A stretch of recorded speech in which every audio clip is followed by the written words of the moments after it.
রাসূল সাল্লাল্লাহু আলাইহি সাল্লামের বিরুদ্ধে যখন কেউ কথা বলেছে, এই জয়দেবপুর রাজবাড়িমাঠ সহ সারা বাংলাদেশে আমরা আন্দোলন করেছি।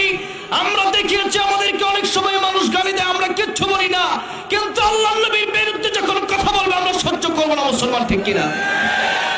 তিনটা বিষয় যখন আমাদের উপর আঘাত করা হবে, কথা বলা হবে, আমরা সহ্য করব না। এক নম্বর, আল্লাহকে নিয়ে যখন কেউ কথা বলবে, আমাদের তাজা রক্ত আমরা ঢেলে দিতে রাজি, কিন্তু আমরা সহ্য করব না সেই কথা। আল্লাহর বিরুদ্ধে কথা বললে আমরা সহ্য করতে পারবো না, কারণ আমরা মুসলমান। কথা বলেন ঠিক কিনা?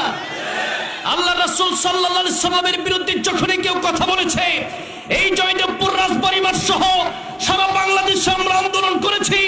আমরা দেখিয়েছি আমাদেরকে অনেক সময় মানুষ গালি দেয়, আমরা কিচ্ছু বলি না, কিন্তু আল্লাহর নবীর বিরুদ্ধে যখন কথা বলবে আমরা সহ্য করব না। মুসলমান ঠিক কিনা?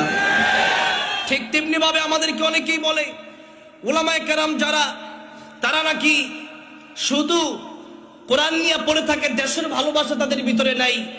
ওয়াল্লাহি বিল্লাহি তাল্লাহি, আল্লাহর কসম একবার, আল্লাহর কসম দুইবার, আল্লাহর কসম তিনবার, যতবার বলতে বলবেন ততবার বলবো।